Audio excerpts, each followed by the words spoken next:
Chapter 6, Island of Secrets. Cayman Islands. The day after your dinner with Alexis Reed, you get ready for your date on his private island. You sprawl on one of the plush couches while Vivian tinkers with Nellie. Callum paces behind you, going over the plan. It's almost time for you to meet Alexis. Let's review again.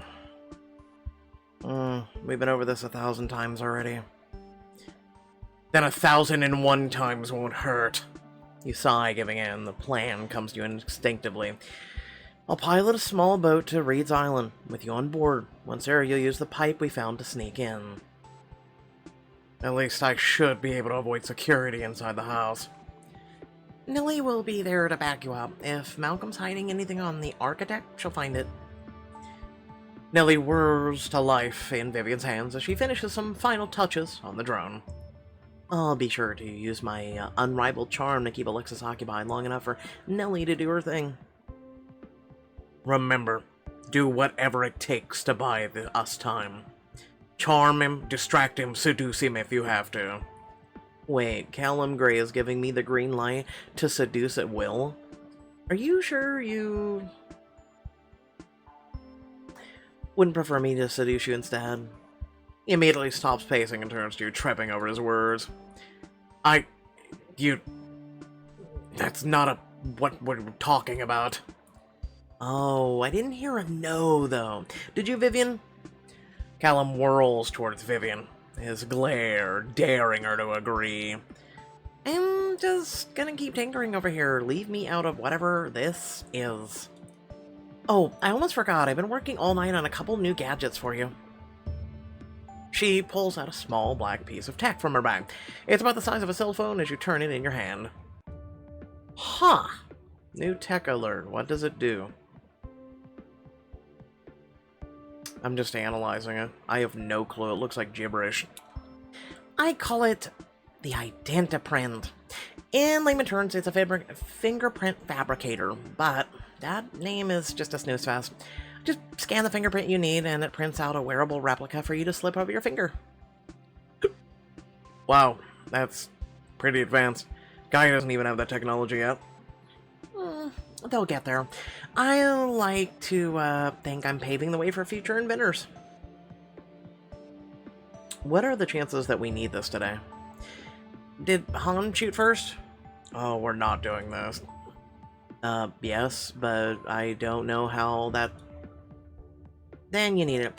It was, I was scouring Malcolm's purchase history, and he's got at least one fingerprint scanner. 93% chance there's more. In that case, the identoprint would certainly make it much easier to infiltrate Malcolm's security. Let me guess, I have to pay for it? It's a prototype though, right? Vivian, have you tested it? Other than the fingerprint lock for my security diary? No. That's your job. Callum's eyes alight with an idea. He hurries to his bedroom, then returns with a briefcase. There, test it out on my suitcase scanner. If the replicator actually works... Of course it does. Then, you should use it on this first, before using it on Reed's estate. Does this mean I get to see all your secrets? Only if you're quick enough. Diamond choice. Gain the identoprint.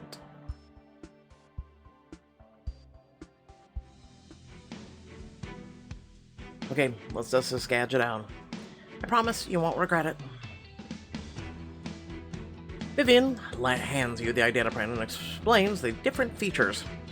So, this part's the scanner. If you find a fingerprint, the screen will light up green and make a cool beep, boop, beep, boop, boop, beep sound. Will it work on things that someone's touched? What am I, an amateur? It works on partials, full prints, even someone's live fingers. But for testing purposes, let's try it on something that Callum touches a lot. Himself. His suit. His phone. His hair. What about this? Callum's pistol. That should do the job. Are you sure you can part with it long enough? I'm not worried.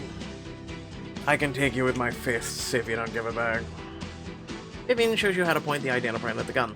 A blue light appears and scans the hilt, picking up Callum's fingerprints. Something's coming up on the screen. It's reconstructing Callum's fingerprint. Whenever you're ready, press the button to print. When you hit the button, a thin material ejects at the bottom of the gadget. And kapow! Slip that little puppy on your finger and test it out. Vivian? Your abilities scare me sometimes. You're making me blush. I don't know if that's something to be proud of. Well, it is when you don't want to be underestimated. Now, enough talking. Test it out. Callum sets the briefcase on the table and you kneel in front of it. You slip the thin tissue on your finger. I know my locks work. Now let's see if you can bypass it. The material feels odd around your finger as you bring it to the fingerprint pad on Callum's briefcase. Basically, it's like taking glue, if any of you remember that feeling, right? A little glue in kindergarten or, elementary, and putting it on your finger and then having like that excess skin. That's what it's quintessentially like. Here goes nothing. You press your covered finger to the pad for 1 second. 2. Yes! The briefcase pops open. You exchange a surprised look with Callum. Would you look at that? Well, this will definitely come in handy at the Reed estate. I'm so glad it works. I mean, I knew it would, but I'm curious. How did you make the film? Is it a 3D printer or closer to a, While Callum turns to questions to Vivian about the identoprint, you search the open briefcase. Now, what do we have here? Inside you see several piles of paperwork, including an official memo from the director, as well as trinkets and personal effects. The bottle of cologne, a stuffed animal. You pick up the small stuffed frog. The toy looks well worn and quite old, as Callum has carried it around his whole life. Maybe it's a good luck charm. You carefully tuck it away before Callum catches you. Didn't know you had a sentimental side, Callum. You rifle through the briefcase a little bit more, and finding photos of landscapes, even a music player, although it doesn't turn on. Of course he doesn't charge it. Or it doesn't turn on that easily. You pick up the director's memo next, curiosity getting the better of you as you start to read. Agent Gray, thank you again for this your continued hard work. I know this transition won't be easy, but I have greatly appreciated your support so far. I'm well aware that your sudden choice of a partner is less than ideal, but I assure you that it's imperative the two of you work together for the sake of the world. Agent Jones has a history of acting recklessly, especially after the loss of her previous partner. I fear for her safety, but also I fear for Gaia. One heedless act from a loose cannon like her could compromise our entire organization. I implore you to keep her in line. Consider it a secondary mission, if you will. I have no doubt that you will succeed. Loose cannon? Keep me in line? That's BS. Through clenched fists, you continue skimming the last few lines of the memo. On a more personal note, I hope you don't mind me expressing my wish that this arrangement working beneath me will not be awkward, nor cause you grief. Wait, what? It must be difficult to see someone other than your father lead Gaia. I will do my best to fill his shoes. Oh. Wait, Callum's father was...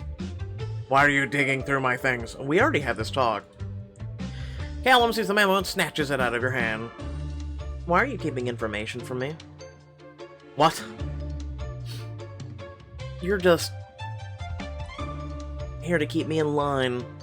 Are you actually surprised by this? Everyone knows you like to bend the rules.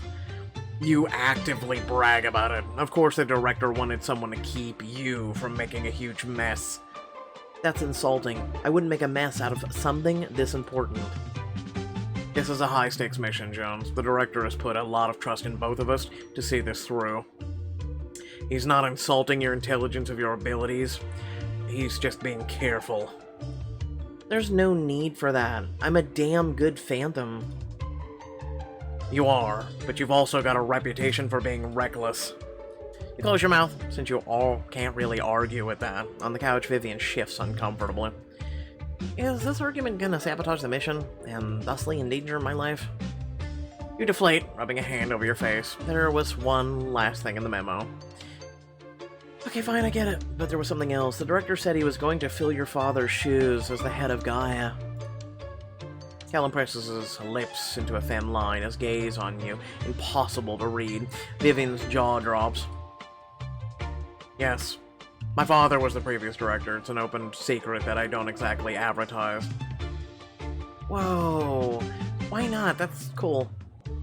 It in no way has influenced how I became a Phantom. I worked hard for the honor. I fought for every promotion, every mission, received no special treatment from anyone, especially not my father. That means...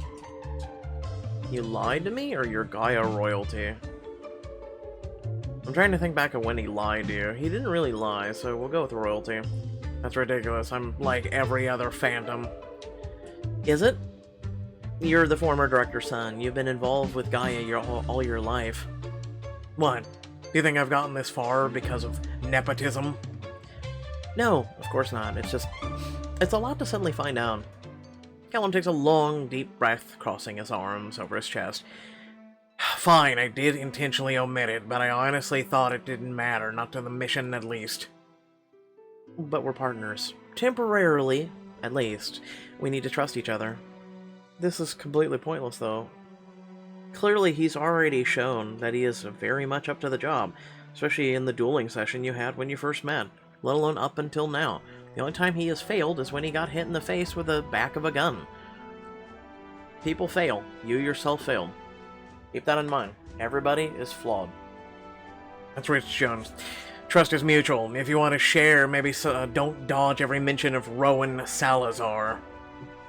At the mention of his name, your fingers twitch with the urge to wrap around Rowan's necklace. Some things are too tender to touch, I'm sure you'll agree. Maybe. The two of you stand silently, neither of you looking at each other. Vivian remains quiet on the couch, glancing between you. Look, I'm sorry I kept my family history secret from you. I honestly didn't think it was a big deal. How about this? From now on, we should be more open with each other, but only if we're comfortable with it. Deal? I'd like that. No more secret memos then, okay? He nods and returns the memo to his briefcase before shutting and locking it again. Callum, I'm... sorry for prying. I shouldn't have messed around with your belongings. He considers that, then scoffs. I mean, you're a Phantom. It's basically building our code to snoop. Huh. Guess you're right.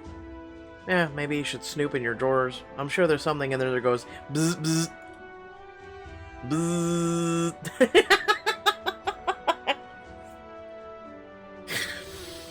And YouTube can't punish me because I'm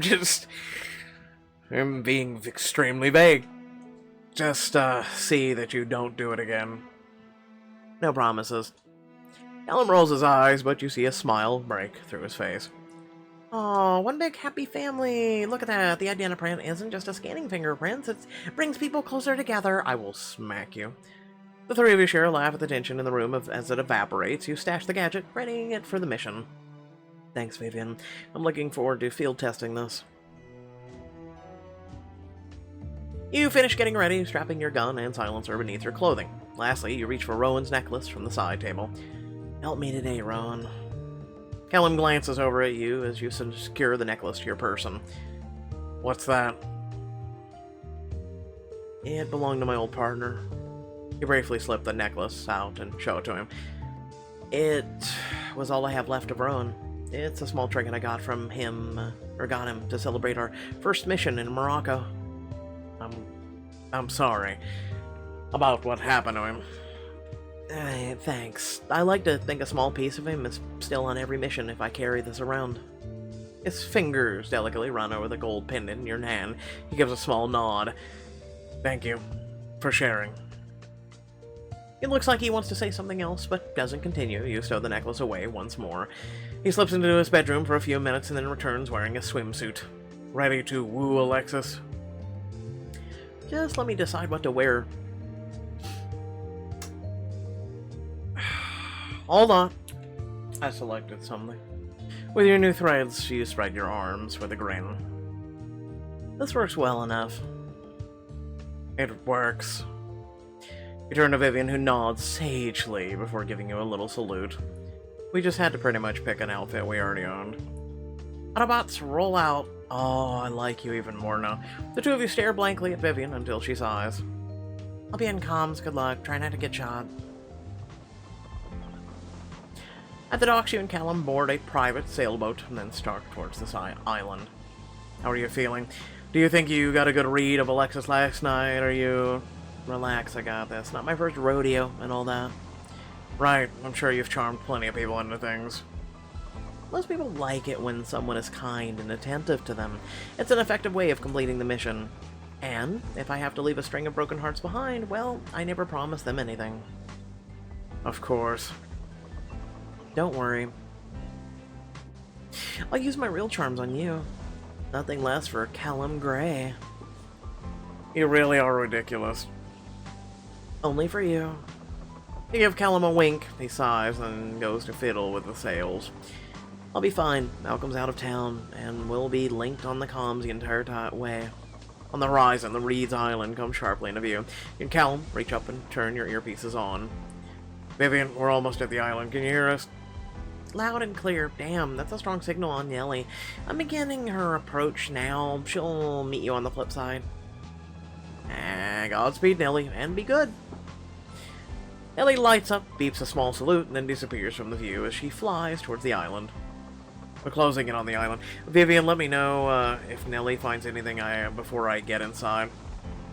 I'll pass on the pipe we found yesterday. Let you slip off. Carefully maneuver the boat towards the drainage pipe. Callum skims the shore ahead. Sparse security here still. Should make this easier. Well, at least the pipe won't be as crowded without me. The one part of this I'll cherish.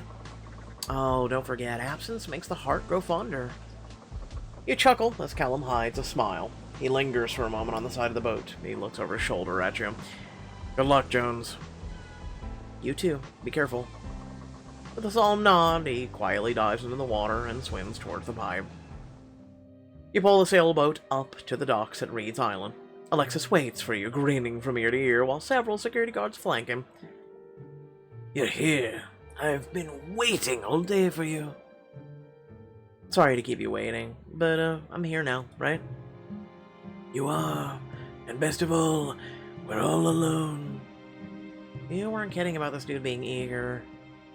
Whatever you do, keep him happy and occupied. I'm making my way through the drainage pipe now. The moment you step off the boat, he embraces you. He trails a hand down your arm, his eyes smoldering. Leave him wanting more.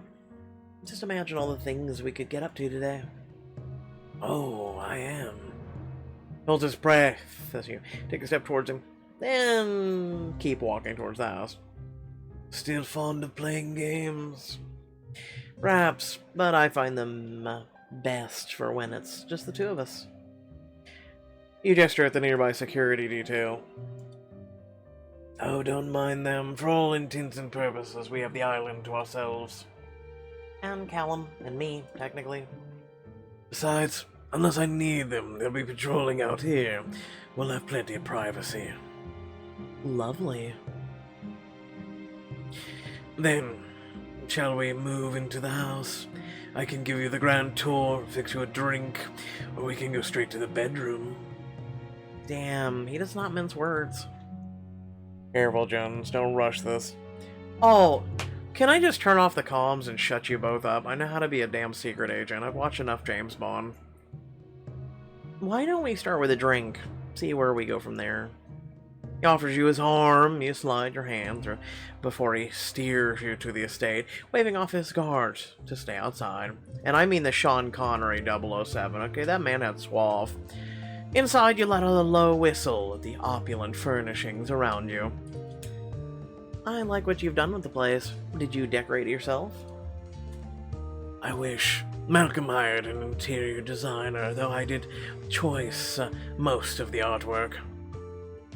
That explains all the unique paintings I'm passing in the art galleries.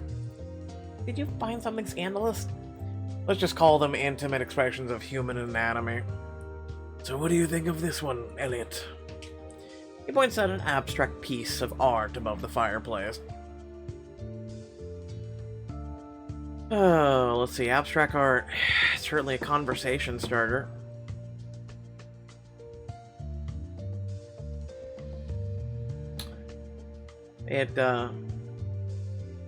Listen, I have no clue. I see whales of multicolor. I see Pokemon. I'm not even memeing. I see a snail. I don't know.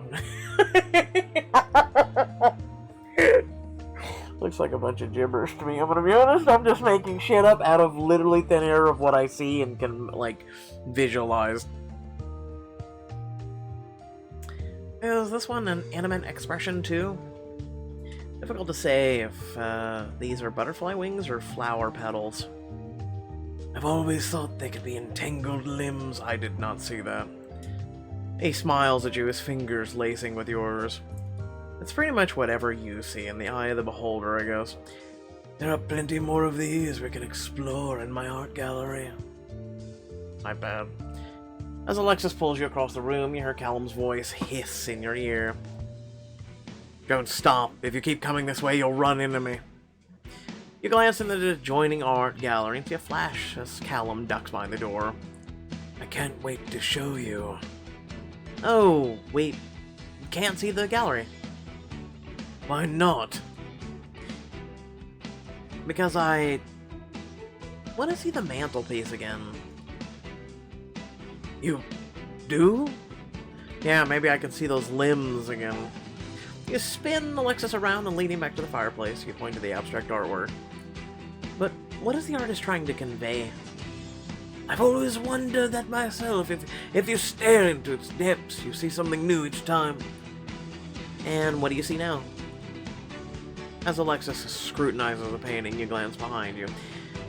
Callum slips out of the art gallery and up the stairs. Nice distraction. I'm free of the art gallery and upstairs now. I see the struggle of standing out in the chaos of this world. You don't have to struggle. I see you. Huh. Alexis turns to you, a smile widening across his face. You may be the first one. I'm sure you say that to all the women. And men. Alexis stands, then plucks a couple of glasses from a nearby bar or cart. Now, how about a drink? I've got Malcolm's 30-year-old whiskey, a lovely port, some champagne. You know, I've heard that champagne is an aphrodisiac. In that case, what are we waiting for? Hey guys, Nellie's picking up a strong electrical signal coming from the northwestern corner room upstairs. Checking it out now. Be careful. You know, you should speak up. I can't understand you when you mumble like that.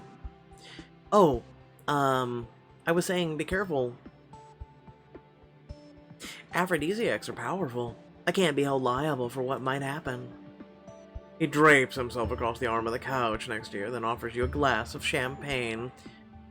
Should I forgo the oysters then? Only if you want to keep this beast caged. I did not need that visual, but nice save, Elliot. Thank you. You wink at Alexis, then raise your glass as you respond to Vivian. The night is young. Vivian, you said northwestern corner. I'm here, but it's just a study. There's not even a computer. Nellie's reading beg to differ. She's never wrong about the stuff. Malcolm's real office must be hidden somewhere. Jones, see if you can tease any information from Alexis. You take a sip of champagne, then glance at Alexis swirling your drink. So Alexis, how do you not get lost in a palace like this?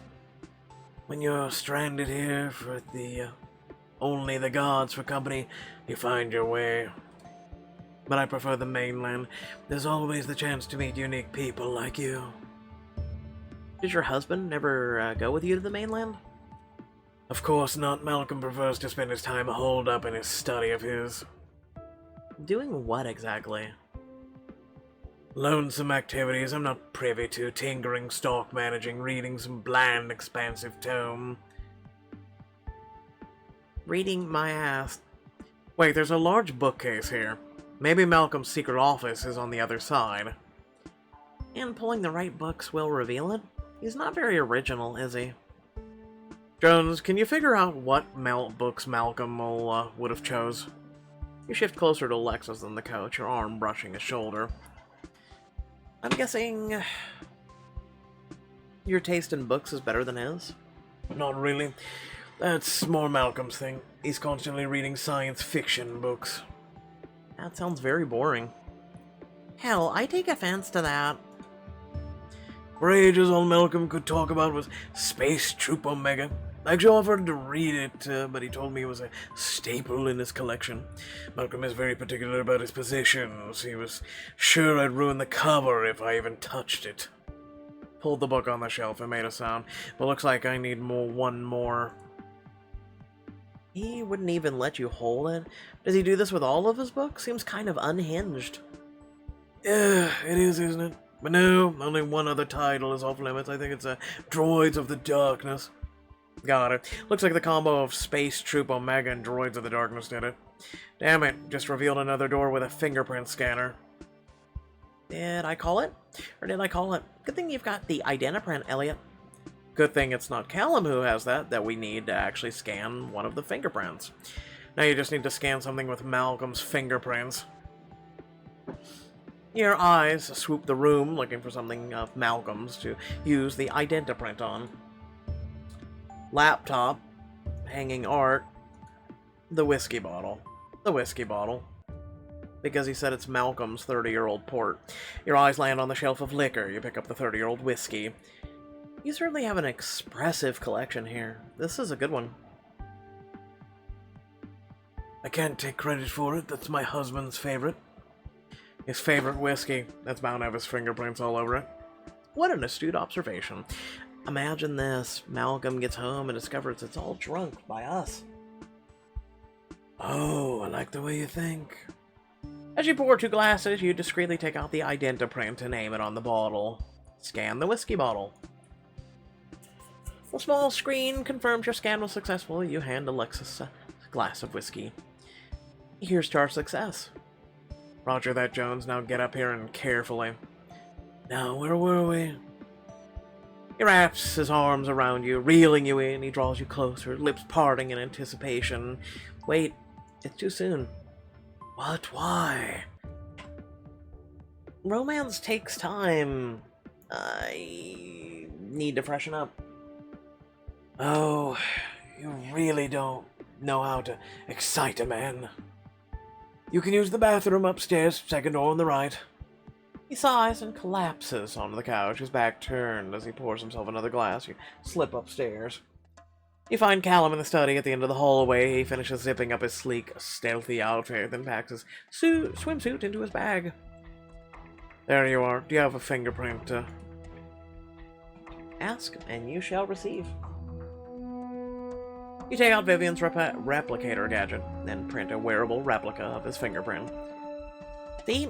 Didn't my scanner come in handy? Oh, pat yourself on the back some other time. Yes, we get it, you're a genius.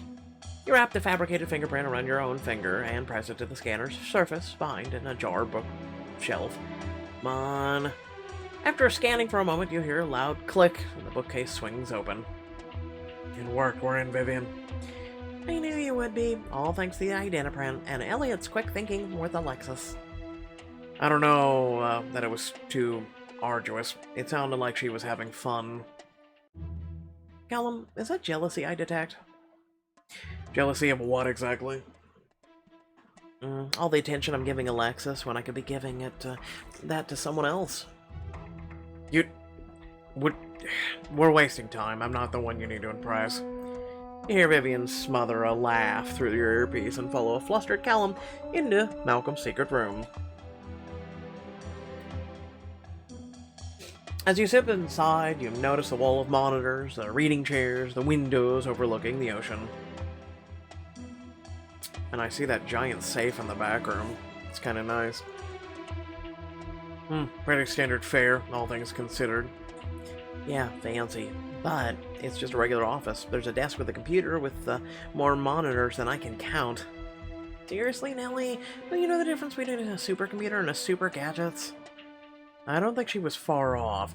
There is a safe. Oh, look at that. Look, I have the eye for this shit. Callum points to the corner where a safe rests against the wall. How much do you want to bet, Malcolm? Keeps all info on the architect in there. No, that's what I do if I were trying to hide info on an elite hacker. Shall we find out then?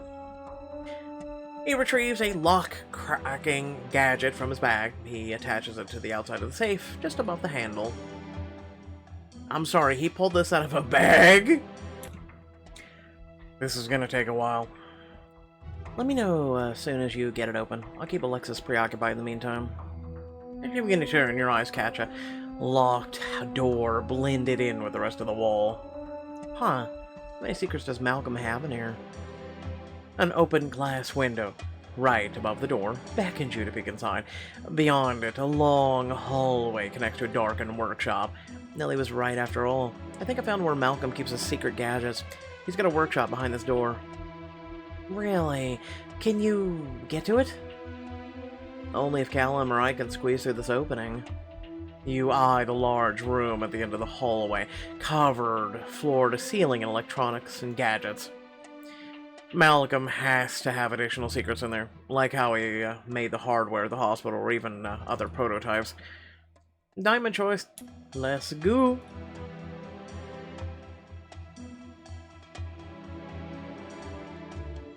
Let's get in there. Hell to the yes. You glance back at the window above the locked doorway. One of us needs to squeeze through here, then unlock the door on the other side.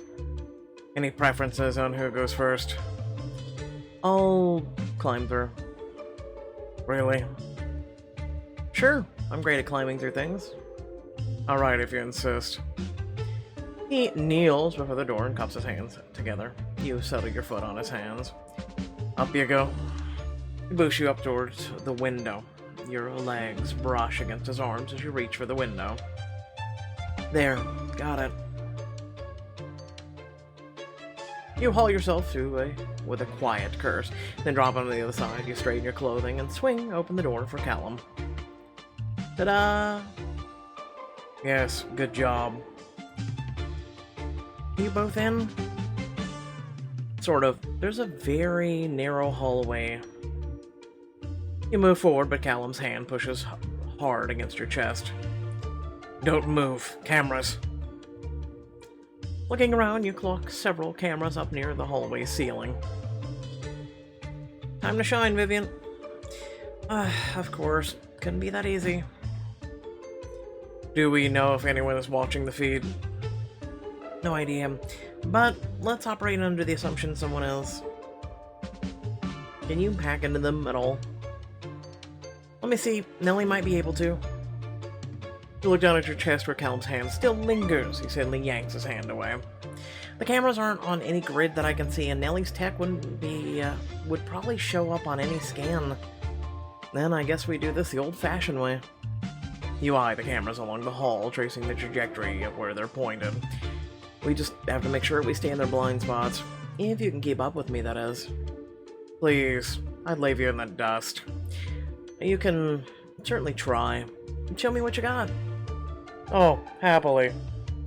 He takes a moment to plot out your course, then easily sidesteps the first camera. You make the same move behind him. Easy. He moves confidently as the two of you sneak underneath the next camera and then edge to the other side of the hall.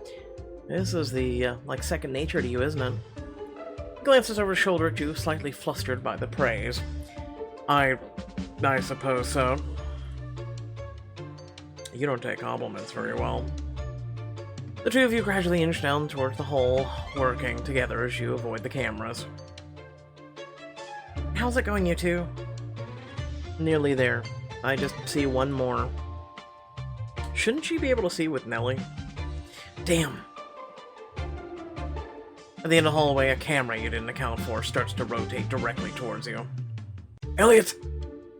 Callum pulls you back against his body into the nearest alcove, just out of the camera's view. Phew, good save. Callum's arms are tied around you, his fingers clenched against your chest, your heart pounding beneath his touch. As the camera whirs overhead, you turn to face him. Your breath mingles in the small space between you. One hand comes to rest on your cheek. Your faces are inches apart. Callum's warm, wide eyes looking deeply into your own. Callum, you never cease to amaze me. Oh, a compliment. You press closer to him out of sight of the camera, your noses brush. You would have done the same. Against your chest, his heartbeat flutters, just as fast as yours. You cover his hand with your own. Maybe you might have been right about me leaving in the dust. You take a soft, deep breath to steady yourself. Callum's scent washes over you, cinnamon mixed with sea salt, intoxicating your senses. Dust or no dust, the camera's moved on. We should seize the moment. Although his voice is breathless, his mention of the mission shakes you awake. You drop his hand, and he slips out of the alcove. You're right. Let's get inside. Giggity. As the camera faces back up the hallway, you and Callum slip through the chrome door into Malcolm's workshop. So he doesn't, double up on security? He doesn't double down on that? He just keeps the door unlocked? Not such a genius after all. Wow, this is actually kind of impressive. Really? Tell me exactly what you see. I want to live vicariously through you.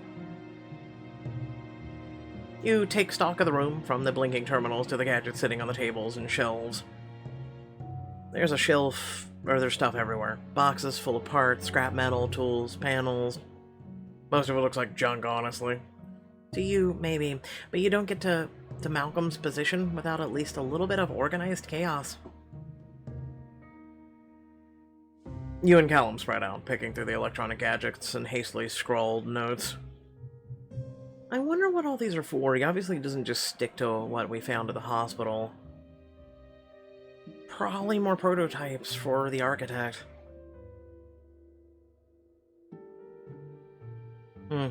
This one's some sort of data mining device. Think he's investing in cryptocurrency? Of course. You continue on scanning for anything familiar until finally you come to a steel table with a familiar device on it. Just like in Paris. This looks almost identical to the hardware at the hospital. There's at least a dozen here. All commissioned by the architect, I bet. With these, he can control anything, just like he did before. Look at this. He reaches for a folder on the table and looks through the contents, his brow furrowing deeper. It's a manifest for the other things the architect commissioned. That's super useful. What's in it? Let's see. There's something about bugging a device, a human-sized drone, an explosive device hidden inside of a wristwatch. A what? You rip the manifest from Callum's hands, your eyes searching. An image of a bomb fills the page, the same one that killed Rowan. All at once, you can feel the Athens sun bearing down on you, the wave of heat as the smoke billows overhead. Rowan! You see Rowan on his back, unmoving. You ignore the searing pain screaming out from every limb as you crawl towards him. The physical pain is nothing compared with the possibility of losing him. No, no, please, Rowan. Speak to me. Rowan's unmoving body, his still pulse.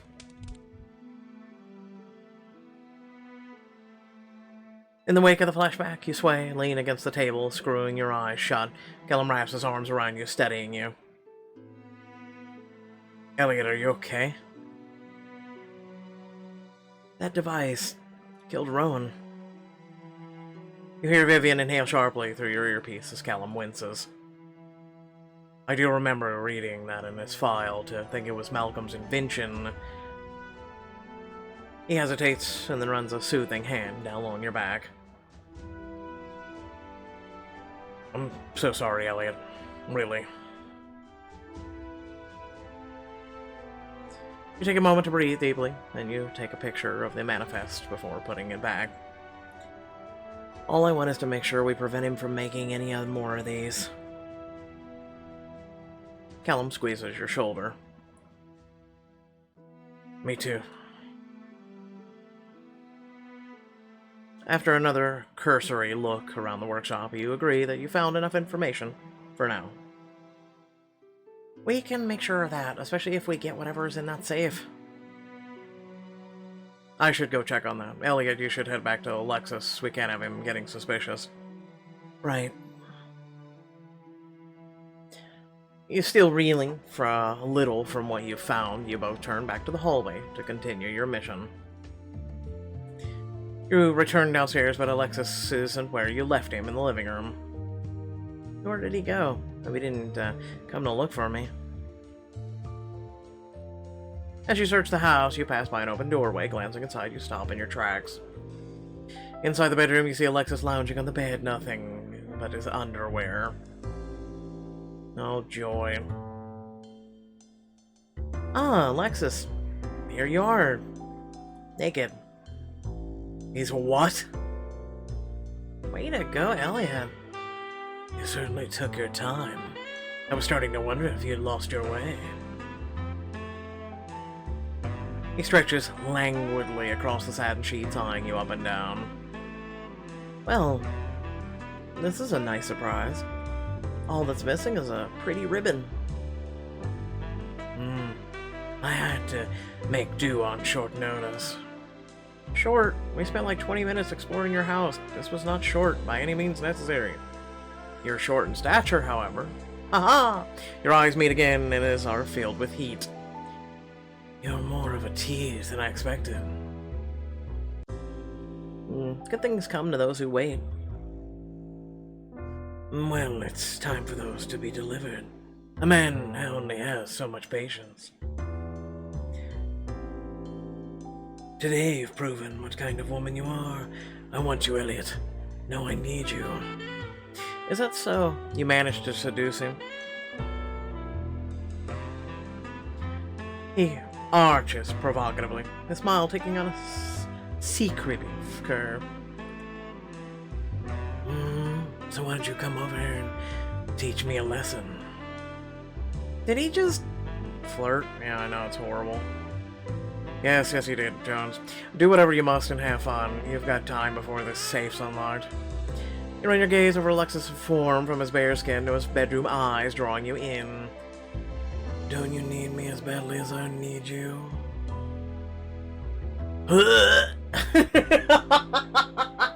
Let's be honest, the answer is no. Decline his offer. It's a generous offer, but I'm afraid I have to decline. What? But why? You sit next to him on the bed and cup his cheek. Because I'm not that easy, sweetheart. For many reasons. It just doesn't feel right.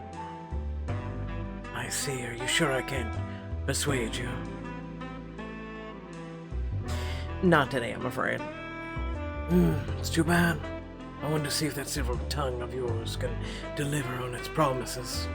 Now, if you excuse me, I've got to change into something less revealing.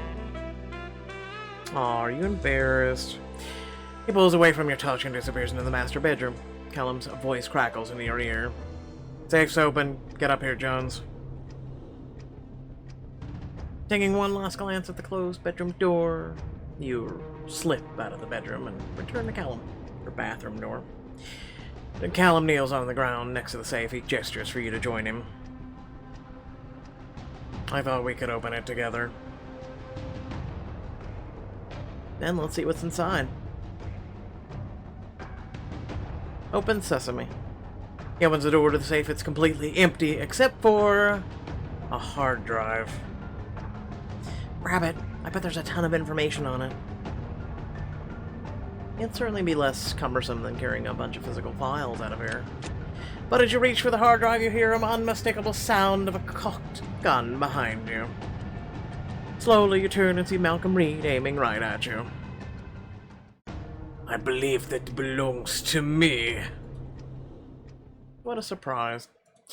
Without further ado, thanks for watching. Please remember to like, share, and subscribe. Head on down the description below. Tons of cool stuff there. I would get into why this was late and whatnot, but that is going to be a video in and of itself. I do apologize about being late. There's some changes coming to the channel. There's a lot of information that you guys are going to have to absorb, and some things that are happening. So, you know, I just dropping that on you, okay? So if you're a viewer and whatnot of this channel, it's very much appreciated to have you here. I love your beautiful faces. But there's going to be a video soon popping up on the channel that just keep your eyes peeled for. It's a very important video. So do keep in mind that. Without further ado, thank you all for watching. I love your beautiful faces, and I'll catch you all in the next video. Lacona Aquin. Peace out.